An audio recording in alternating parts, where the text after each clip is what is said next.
முருகாச்சரணம். செவ்வாய் தோஷம் எப்படி ஏற்படுகின்றது?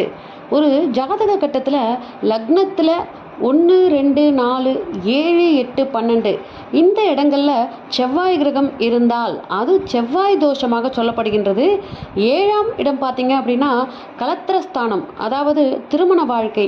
8ஆம் இடம் பார்த்தீங்கன்னா மாங்கல்யஸ்தானம், ஆயுள் மற்றும் துணைவரின் ஆயுள் ஸ்தானம் 8ஆம் இடம். ஒருத்தருடைய ஜாதகத்தில் கட்டத்தில் இந்த மாதிரி இடத்துல செவ்வாய் அமைஞ்சிருந்தா இது செவ்வாய் தோஷமாக சொல்லப்படுகின்றது. இதுக்கு ஒரு பரிகாரமும் இருக்குங்க.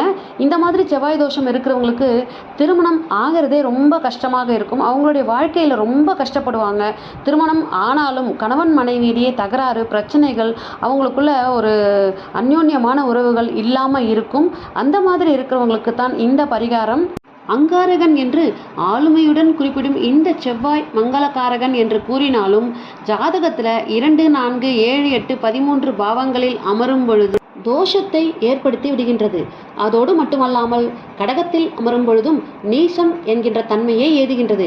இது தோஷத்தோடு ஒப்பிடும் சூழலாகவே சொல்லப்படுகின்றது. இப்படி இருக்கும் பட்சத்தில் திருமணம் தாமதம், தம்பதியருக்கிடையே சண்டைகள் புரிதல், விவாகரத்து வாய்ப்பு, மண்மனை சார்ந்த பிரச்சனைகள் போன்றவற்றை அளிப்பதோடு சகோதர வழியிலும் சில விரும்பத்தகாத சூழலை அமைத்து தரும். இதற்கு செவ்வாயின் அதிபதியான முருகன் ஒருவரே வழிவகுப்பார். இந்த மாதிரியான தோஷங்களுக்கு மலை மேல் அமர்ந்த முருகனின் ஆலயத்தில் செவ்வாய் ஓரையில் 9 நெய் தீபங்கள் ஏற்றுவது மற்றும் செவ்வாய்க்கிழமைகளில் துவரை சுண்டல் செய்து ஆலயங்களில் விநியோகம் செய்வது சிறப்பு.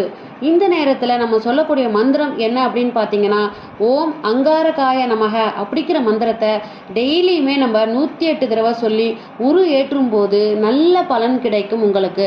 இந்த பதிவு பற்றி உங்களுக்கு ஏதாவது சந்தேகம் இருந்தால் கமெண்ட் பாக்ஸில் கமெண்ட் பண்ணுங்கள். உங்களுக்கு நான் அதுக்கு பதில் கொடுக்குறேன். வேறு ஏதாவது சந்தேகம் இருந்தாலும் கேளுங்க.